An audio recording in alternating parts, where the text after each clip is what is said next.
Good, how are you? Pretty good. Yeah.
Everybody, but I hear you, I hear you. I know. That is, I don't, part of it is also big. But I will follow. I guess we can. What you're telling me. by not doing it. But yes. I think I got it up and running, but if you guys did it, yeah, that'd be awesome. I know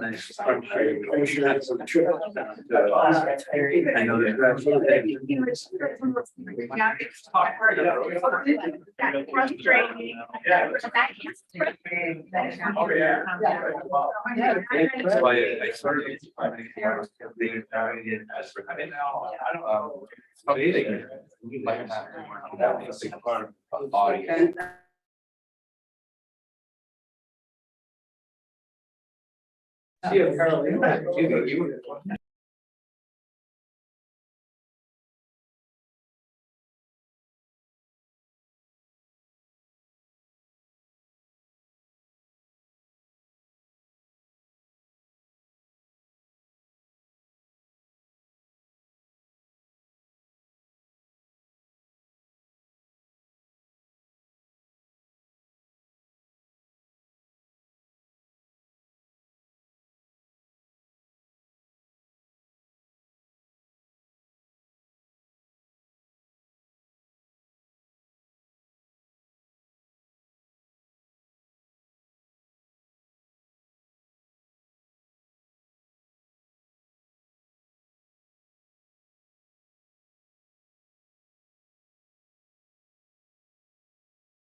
Right. Is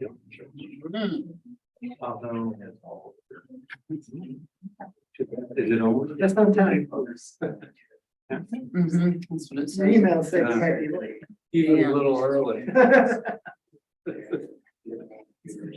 Context anyway. You have to buy a great mom.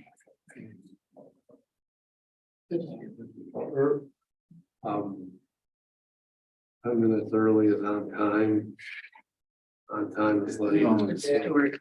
Delayed as it never did. No, that's all right. That's what they call us in the Navy. That's right. It probably, I'm sure it goes a little bit different, but that's the gist of it. Right. Good life lesson though, nonetheless. Yes, it is.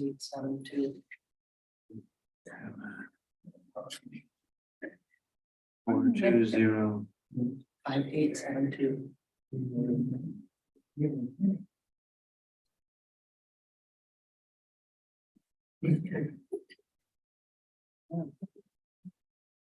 How would do? Yeah.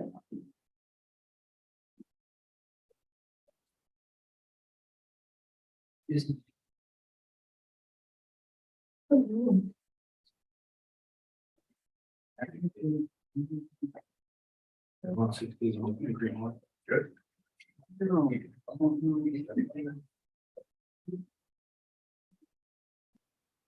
Yeah, lots of goals. Yeah. Showed it to me.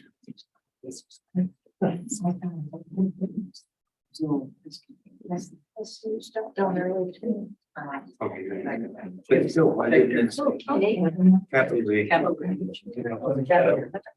We can change it up. I know you're just trying to look on them. You're gonna have to be subtle. Yeah.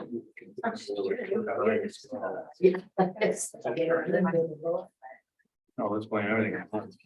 That's what's one of Did the, change up the password. that's one of the perks of having an ATM. Everything was right. Usually things go wrong with it. Don't usually get blamed. You get nothing. You get nothing. When things go right, you get nothing. I say good job. You're unusual. We can do that already. That's unusual. It's not gonna hold you against anybody. No. Yeah. Folks are 40 and 30. Oh, boo hoo. Talking to the wrong crowd. We've got he's not allowed in here. Oh. Okay.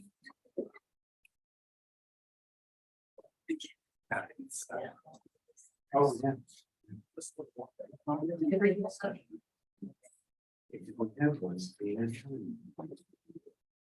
This is for you to copy my decision makers. Oh, thank you, thank you, thank you.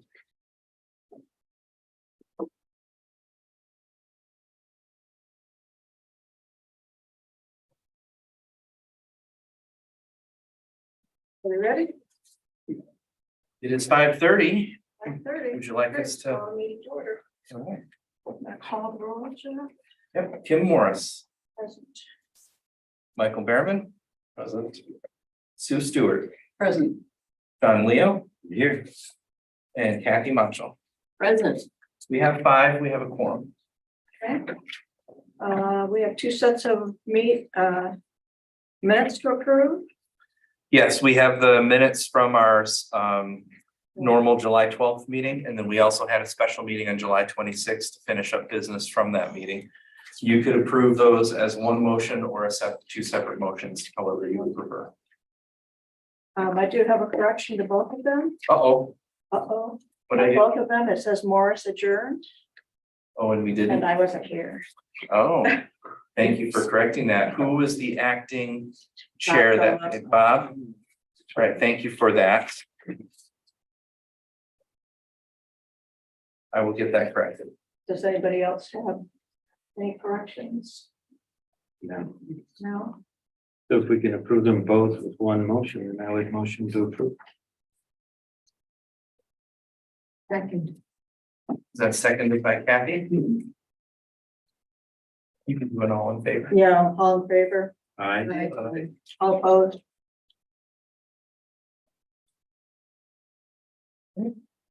You want to start, or are we letting Mr.? Why don't I start and just introduce the topic, and then we can hand it over to Mr. Charles to provide their thoughts on this. Victor, would you mind pulling up the site plan? Please?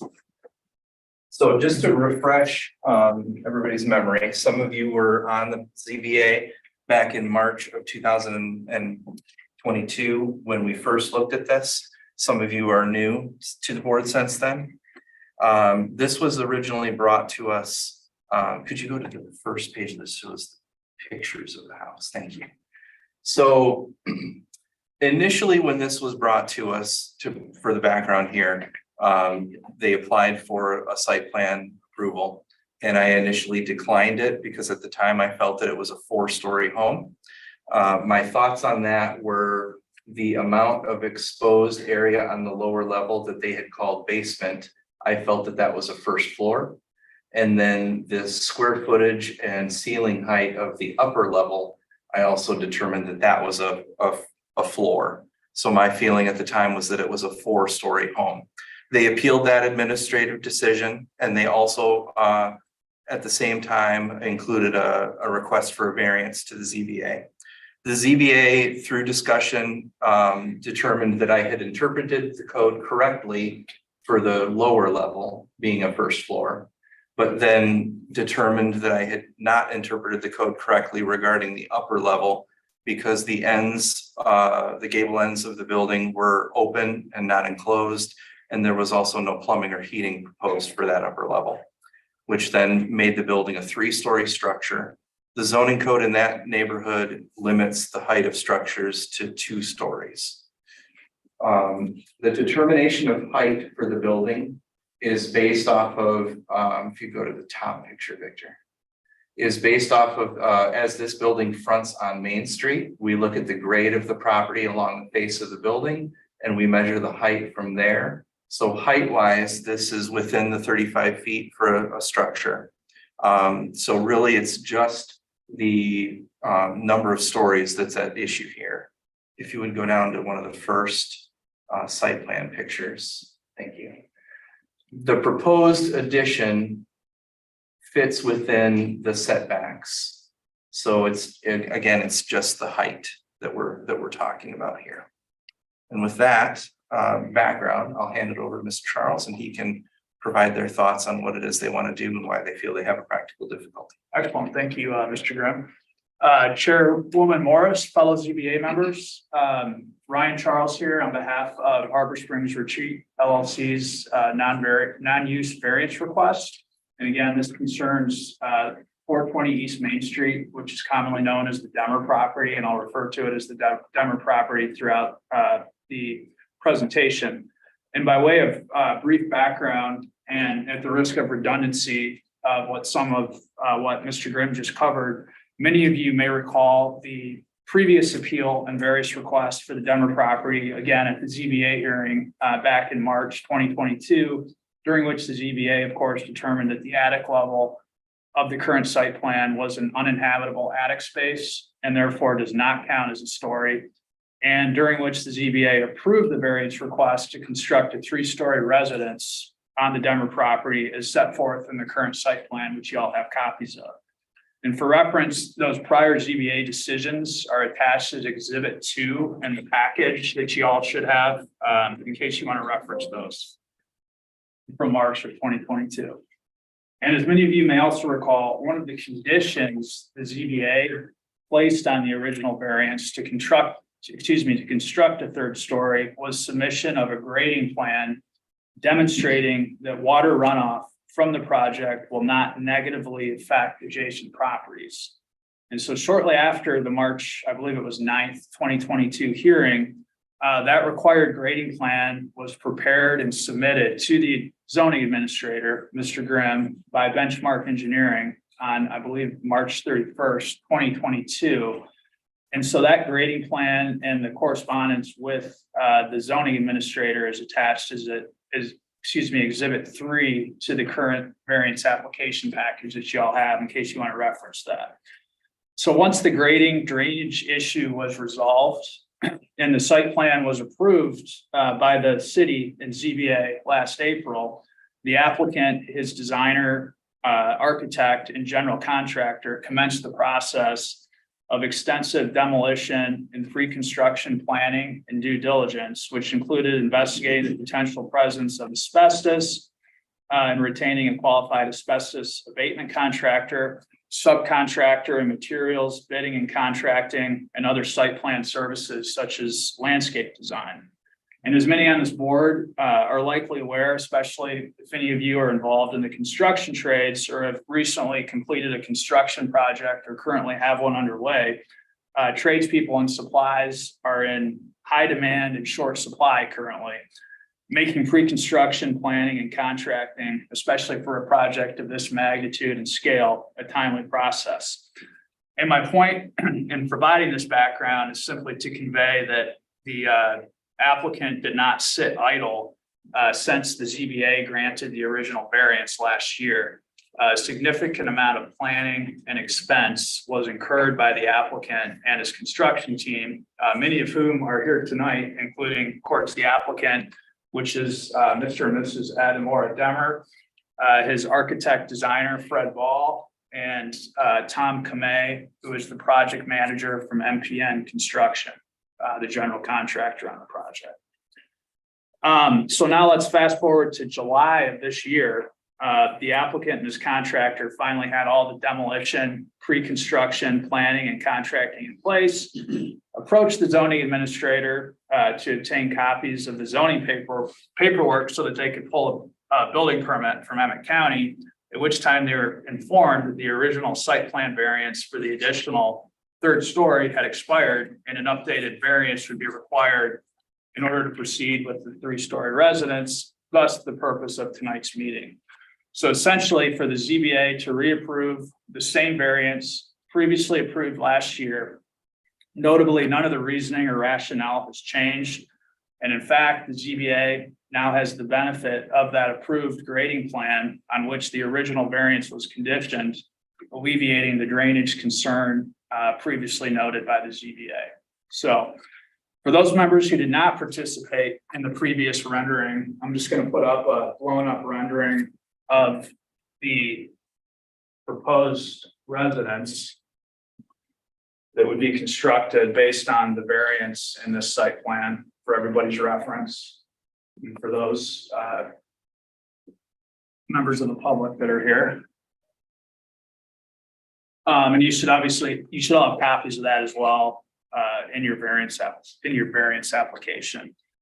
So before working through the decision matrix that I believe you all have in front of you, I think it's helpful to take a step back to consider what reapproving this non-use variance for the Demmer property actually means. So as we all know by now, the Demmer property is in the R2 residential district, meaning it is subject to the following height restrictions: 35 feet maximum building height and 2 stories maximum. So importantly, the proposed residence's actual building height does not exceed 35 feet, nor will approval of this variance permit building a building height exceeding 35 feet. The variance simply allows the addition of a third story, which, as a reminder, is necessary in light of the ZBA's prior determination that the basement level of the proposed residence does not satisfy the technical definition of basement, in which case it would not be counted as a story. So let's consider the additional story practically in relationship to the Demmer property. And if we could put our slides up, are we able to? Yep, I gave them a thing, so you should be able to just push the button. Yep.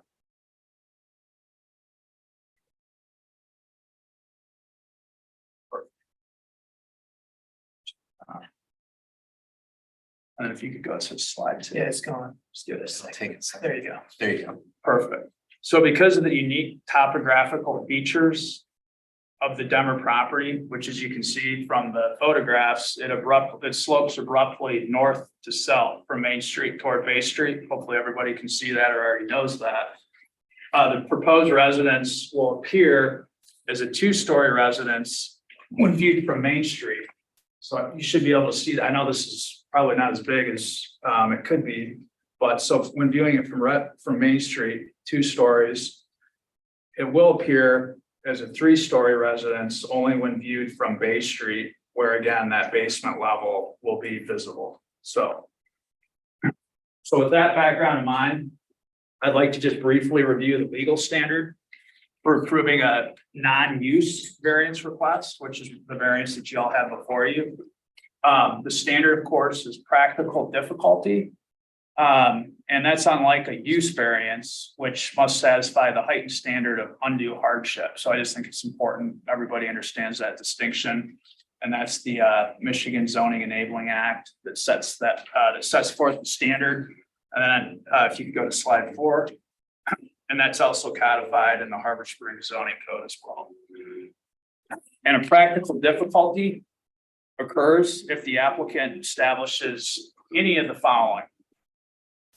Denial of the variance deprives the owner of the use of his or her property, or compliance would be unnecessarily burdensome, or granting the variance would do substantial justice to the owner. And importantly, the applicant need only meet one of those 3 criteria, not all 3. And that again was set forth in the Pegasus case that the Michigan Court of Appeals issued last year in 2022. So the variance required for the proposed site plan accomplishes all the following objectives at the Demmer property. First and foremost, reconstructing the existing Demmer residence, which again, the address is 420 East Main Street, as a Main Street residence. It removes the bulk of the existing front and side yard setback nonconformities that currently exist with the proposed structure. Or excuse me, that currently exist with the existing structure. So as you can see, this is the existing structure, 3 stories. It's the same first, second, and third story. This is the 25-foot front yard setback, side yard setback, and then of course the rear yard setback. So it significantly encroaches into the what's the current allowable setback area. And then once the second story is constructed on the new structure, that will all be set back within the allowable front 25-foot setback requirement. So that's all being eliminated, as is the side yard encroachment on both the on the west and east side of the Demmer property.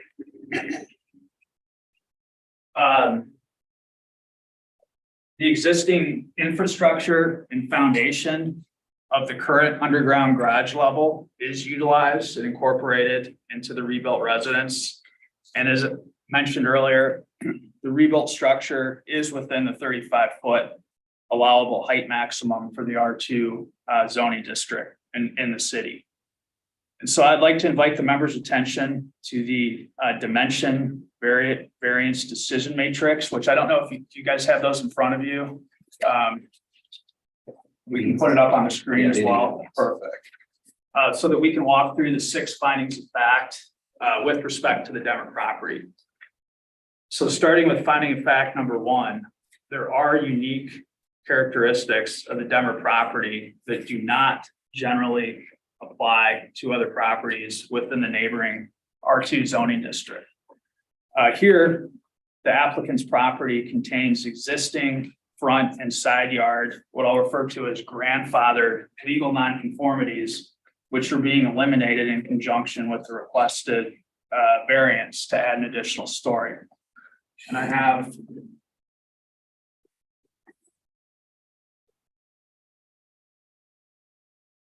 so this is another rendering of we'll call it the ground level, main level off Main Street, second level off Main Street, attic level, again, with the setback requirements. And as you can see, the bulk of those requirements are being removed from all the additional stories that are being added. The only thing that will remain is just this garage level, which will basically appear as a living roof when viewed from Main Street.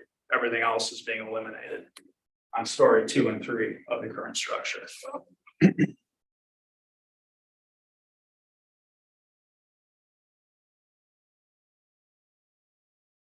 again, the front face of the residence is actually currently within 7 feet of the front property line. which obviously greatly encroaches into the 25-foot current front yard setback area. The new addition will be set back nearly 30 feet from the front lot line, so actually even farther than it needs to be, given the 25-foot front yard setback requirement. The current side yard nonconformities are almost entirely eliminated, and obviously these changes will improve the Main Street to Bay Street view corridor along the east and west sides of the Demer property. And perhaps most importantly, the noted pedestrian traffic safety concern with regard to the existing Demer residence location along the sidewalk is eliminated. And you can see that letter was submitted by Mr. and Mrs. Carlin, who are the neighbors immediately east to the Demer property along Main Street.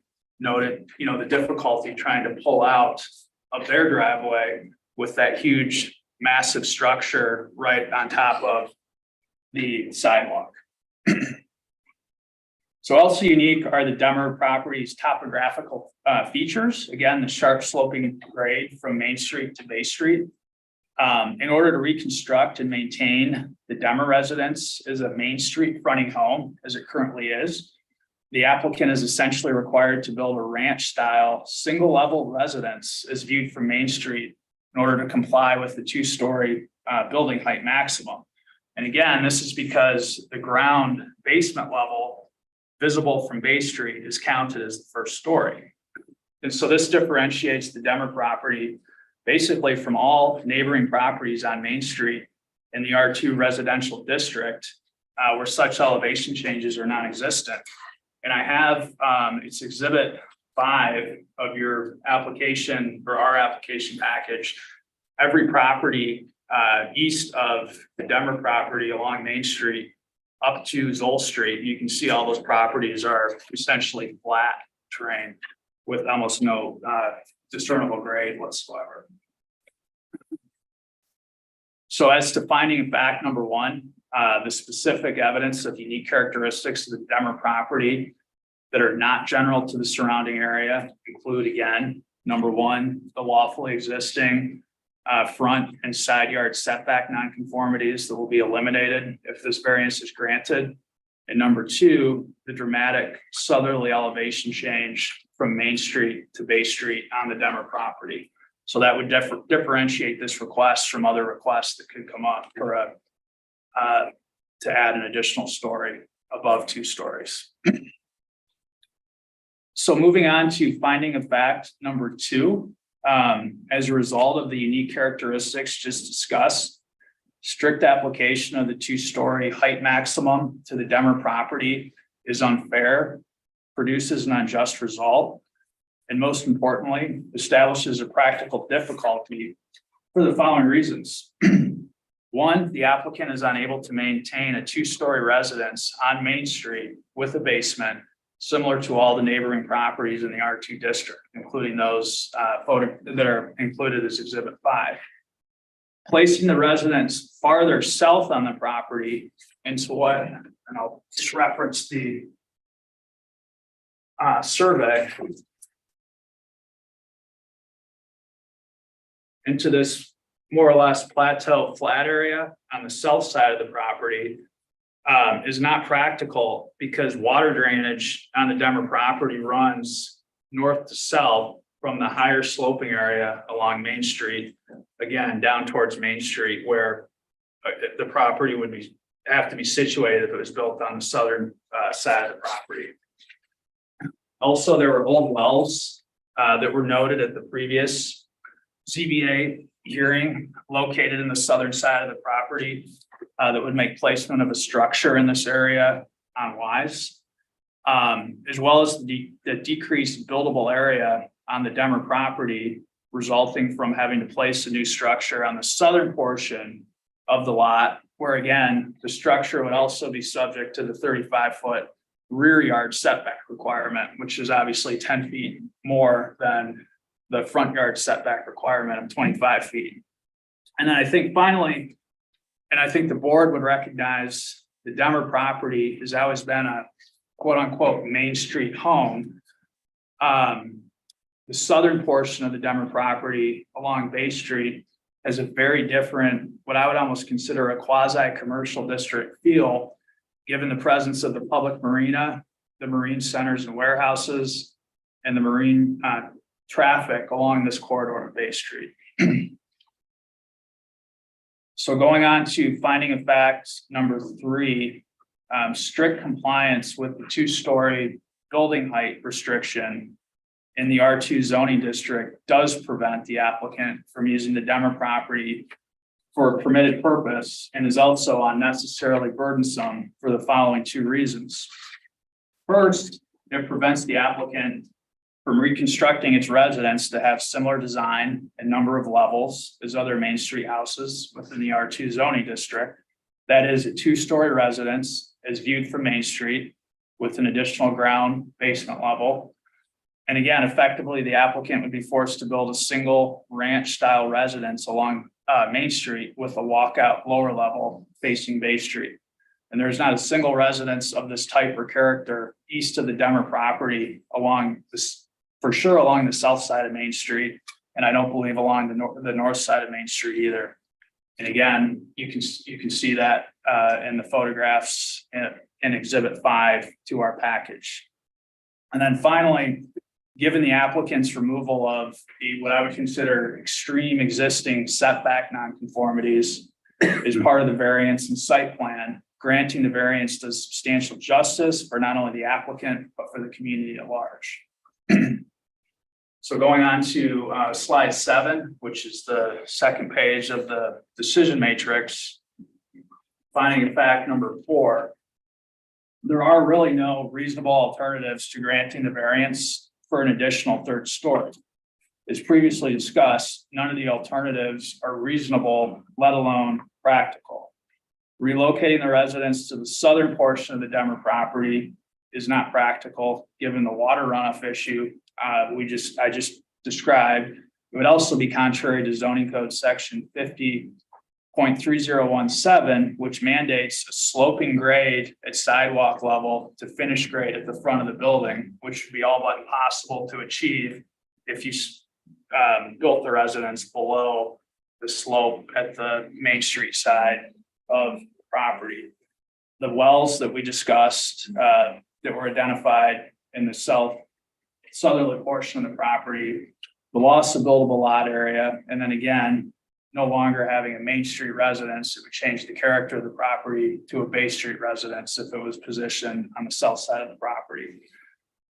Rebuilding a true 2-story residence that is a ranch style home on Main Street with a walkout 1st story is just simply completely out of character from all other residences in the neighborhood.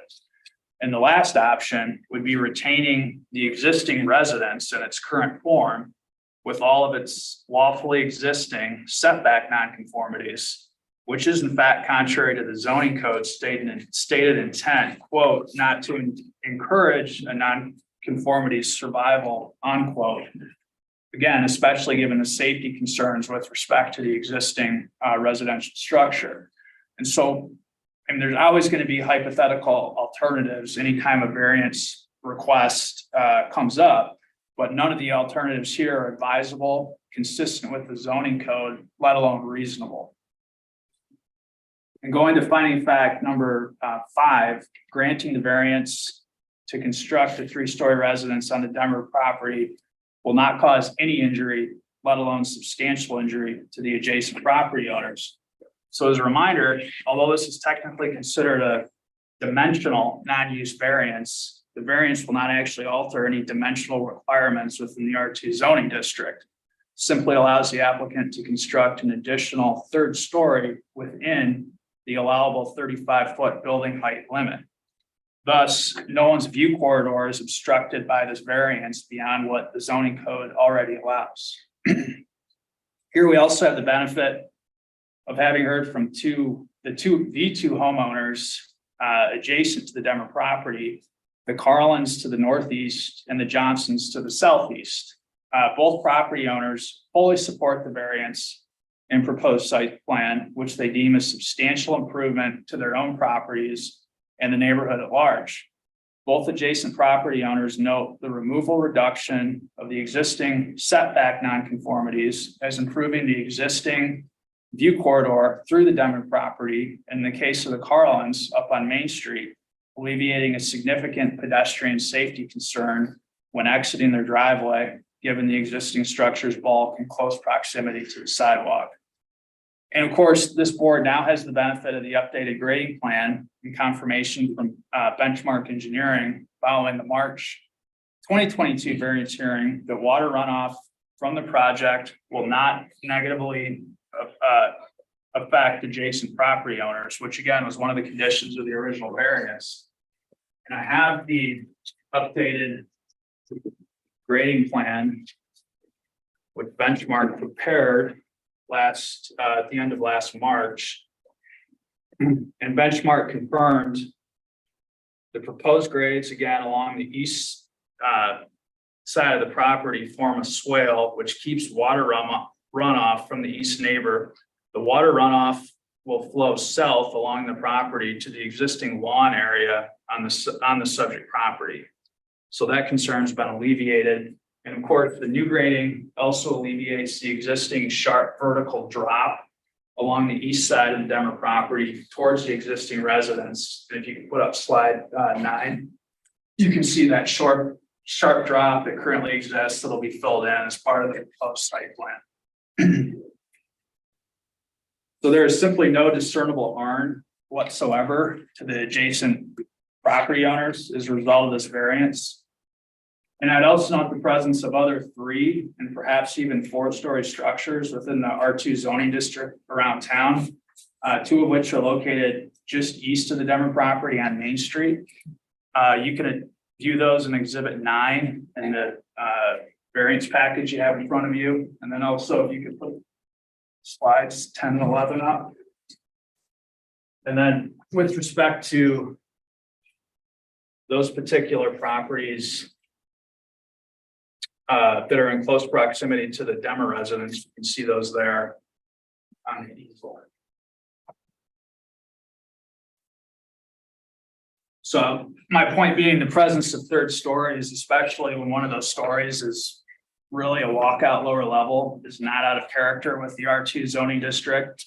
And notably, none of the examples noted on the easel or in your package or on the PowerPoint have the topographical challenges that are present on the Denver property. You go back to slide 7. So going to the final finding of fact, number 6, this one's very simple to resolve. The practical difficulty necessitating the requested variance, that is the existing topography of the Denver property, of course, was not self-created, it's inherent in the land. So given the applicant satisfies all 6 findings of fact, we respectfully request the board grant the request for a non-use variance to construct a 3-story residential structure on the Denver property, again, consistent with the ZBA's previous determination last year.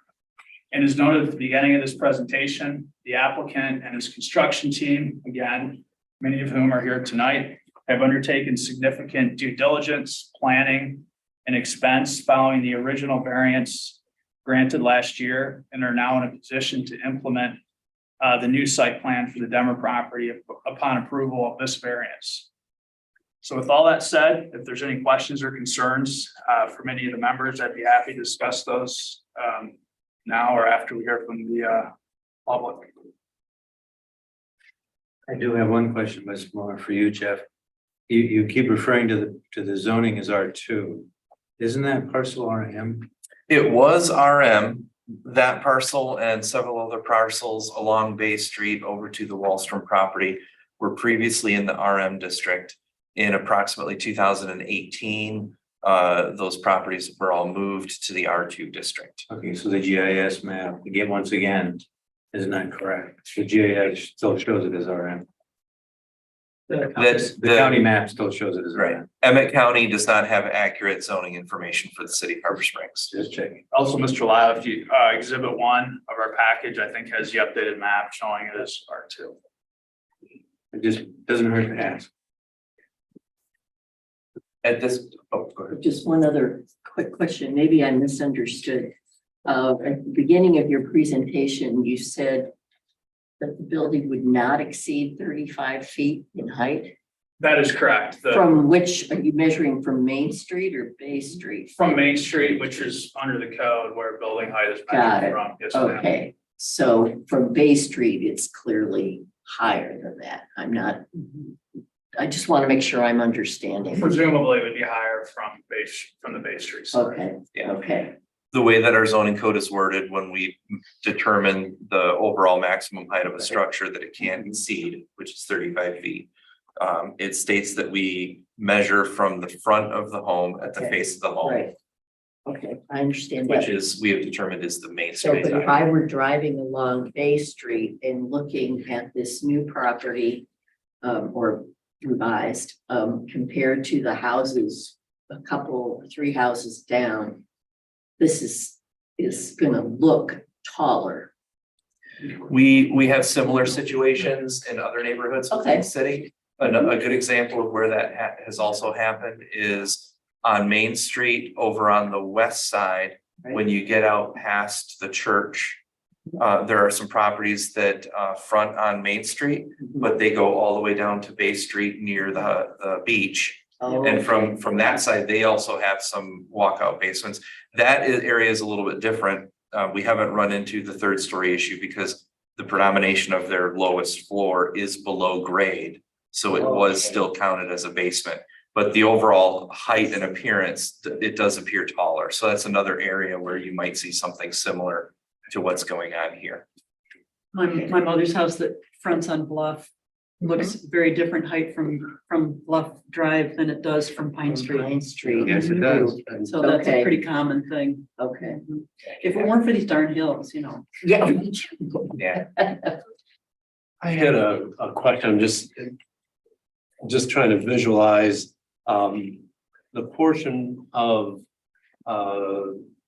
the structure that will remain, that will sit, within the, that it still exceeds the setback. How tall is that from grade? Is it like 3 feet or, Sure, yeah, it's hard for me to kind of look at the pictures and tell, maybe that's an architectural question. I think, yeah, and I could certainly check with Brad. He happens to know the answer to that off the top of his head, but you can get a sense.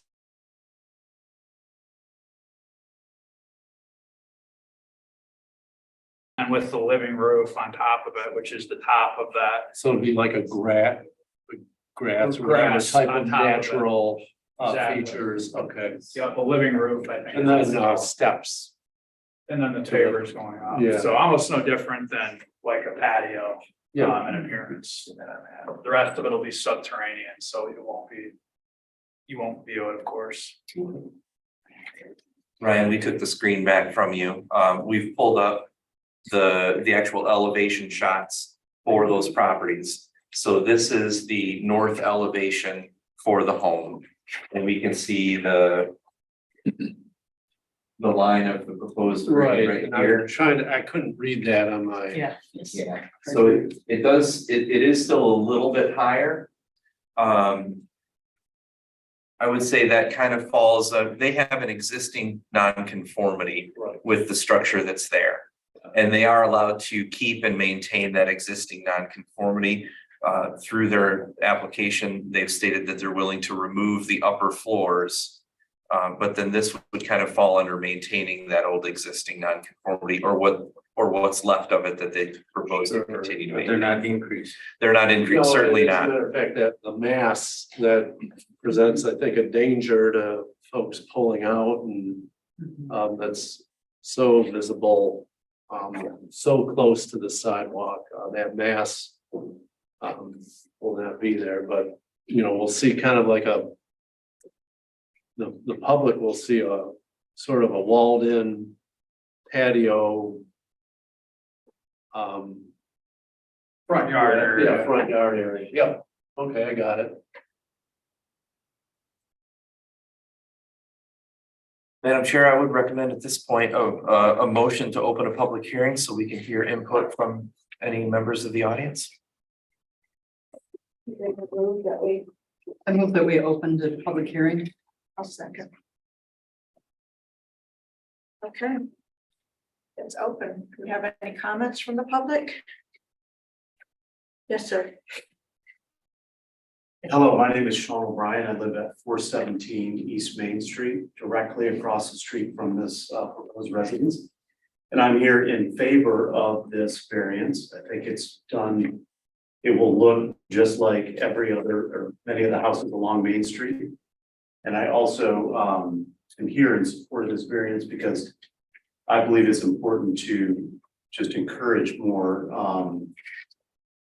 development in Harbor Spring when residents desire to do so.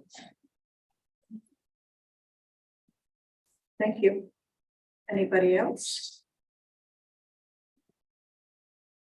Well, I'm excited about the pushback because we used to pick up John Demmer often for dinner.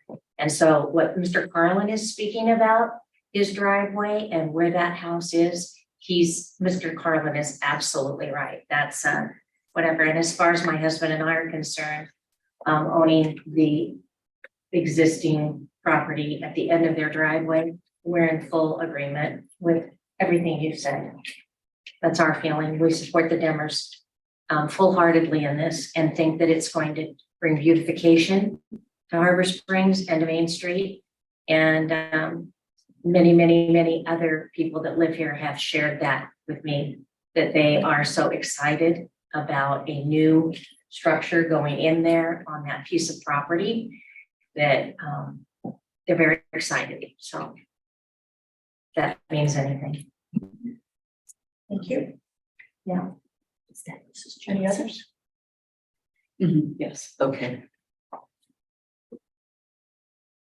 We did receive two pieces of correspondence, one from Jerry and Shelley Carlin, which are the neighbors in support of the project, as Ryan Charles mentioned, and from Craig or Gil and Susie Johnson as well, in favor of the project.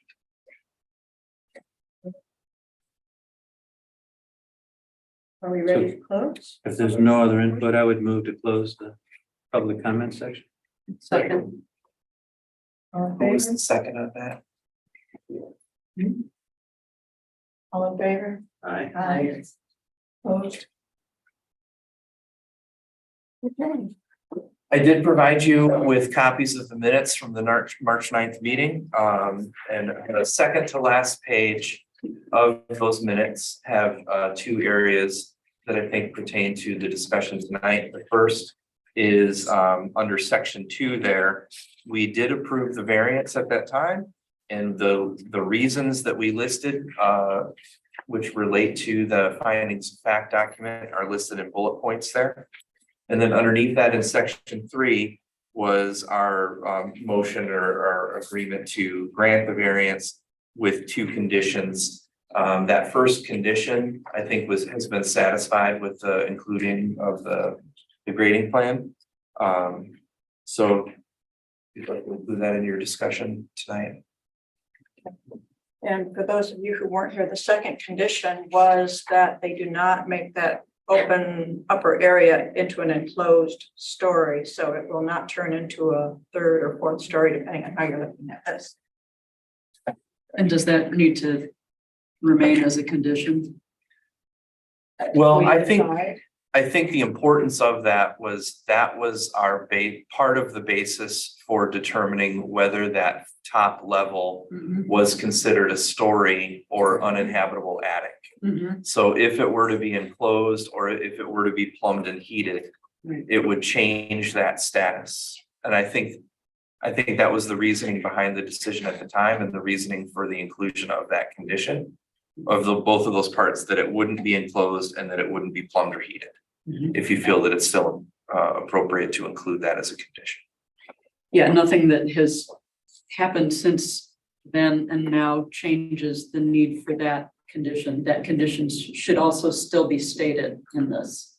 We have not changed our zoning code language. We haven't, their proposed plan has not changed. So I don't think any of the facts behind this have changed since then too. So the conditions should remain the same. But I think the first one has been met. Right. And the second one has to stay on there. Is that right? That's what I was trying to clarify. Exactly. Thank you. In terms of construction and do you foresee that the project, if the variance is granted tonight, that the project's ready to go, that construction, demolition, everything can happen in a pretty timely manner? Yes, sir. So that We are ready to go. we won't be here a year from now then. Okay. You know, it was the asbestos issue that took a lot of time. And we just wanted to make sure we had the right people getting rid of the asbestos. And I mean, that took 5-6 months out of the timeline, so. I'm well aware of those baskets having Ready to roll. dealt with schools, yeah. So- I have a question and probably just for you, Jeff. So the main reason that we are here tonight, there is no really any difference in what was presented in April of 22 or March than now, other than the fact the difference is that the original approval expired. Is that correct? Correct. It is the same plan as before. Is that something that, I don't know, how is that presented, that time limit, that it wasn't The time limit is there. nitpicking, that I'm trying to understand why, Why we have a time limit? well, no, not why we have a time limit, but why it was missed. Well, I think maybe some miscommunication between the applicants and myself on knowledge of that there was a time limit on that application. There is an opportunity for property owners, if before that time limit is up, they realize that they're going to exceed that, they can come to the ZBA and ask for an extension, which is a much simpler, they don't have to pay another fee or go through this whole process. They can just say, provide their, as long as they have a reasonable, reason of why they're not able to comply. Okay, We can so- just grant an extension of another 1 year. So I guess my concern is just in the future, is there something different we need to do? Is there something else? I'm not picking on you, but that we need to do in terms of writing down that this is 1 year and it means 1 year. No, absolutely. I think we can update the information that's on the application, and we can Okay. maybe even at the close of a meeting where we approve of a variance request, state at the meeting as part of the minutes that it's the duration of the timeliness of it. Okay, I know I've only been on the board a short period of time, but in the, say, year since I have, it seems to me that's been discussed with every variance that we've had, that it is for a year. So, Some communities track projects in-house, like from approval, but we've never done that. It's usually, the burden usually falls on the applicant. Anybody else? You ready for findings of fact? Okay.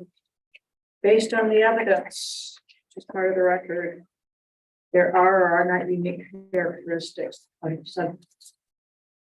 the subject, not general characteristics of the surrounding areas. Anybody have any comments? Hardship not shared by others.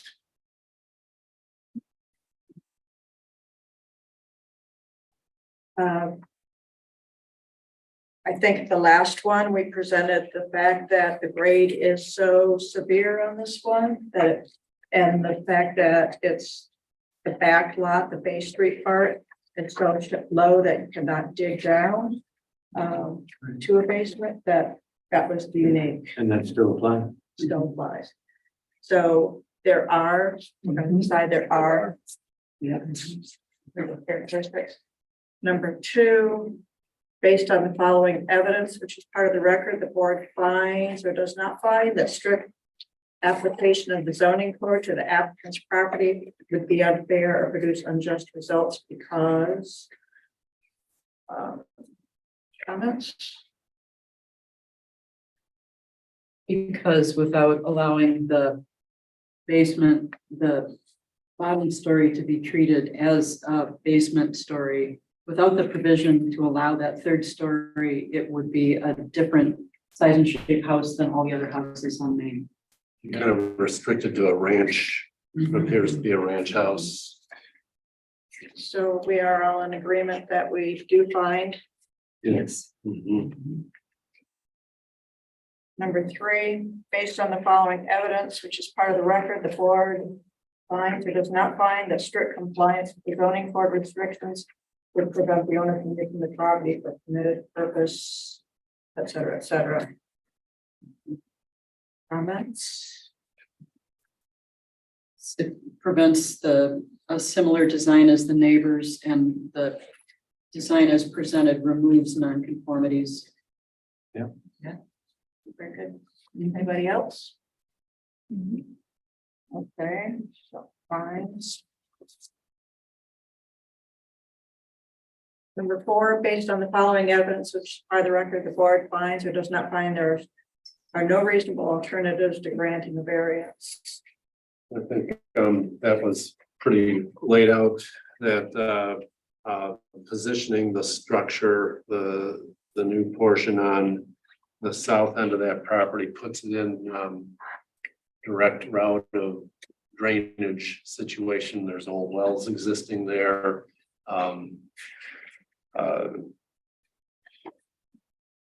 Building on the present keeps it within what a non-conformity situation even more. So I think that there's definitely no reasonable alternatives. I agree. I'll agree. Yes. Number 5, based on the following evidence, which is part of the record, the board finds or does not find that variance can be granted without substantial injury to adjacent property and the neighborhood in which the property is located. I don't think there's any injury. The neighbors seem to be supportive. Quite the contrary, the neighbors think it's a dramatic improvement. Right. I'd just like to add that the other neighbor, the city with the park, we resolved a driveway issue with the Demers last year, the year before on this as well, so. Yeah. From that perspective, the city doesn't have an issue. Not, Yeah. not only is it not causing injury, it's improving safety and et cetera. Correct. Number 6, based on the following evidence, which is part of the record, the board finds or does not find that any practical difficulty was self-created. It's due to the nature of the land. Definitely not self-created. I don't think I agree. anyone was out there with a backhoe creating a huge grade at midnight or 2 in the morning, so. Okay, and so the board concludes as follows: the requested variance that it is, and I'm going to suggest allowed with conditions, same conditions that we had before. Well, one's already taken care of, but the second is that floor is not made into a livable, habitable area. Anybody? Agreed. Do we have a vote? So we are granting it allowed with conditions. You want me to keep the language of the condition B that's on there from before? Yes. Deny the neighbor and close the top floor. Would you like a roll call? Okay, yes, please. Kathy Macho, Yes. John Leo, Yes. Sue Stewart, Yes. Michael Behrman, Yes. Kim Morris. Yes. That motion passes. Okay. Is there any other business we need to discuss, Joe? I don't believe so. We have not received anything, so I don't think we have a need for a meeting next month. So we'll, if we have a deep application, I'll let you know. Meeting is adjourned.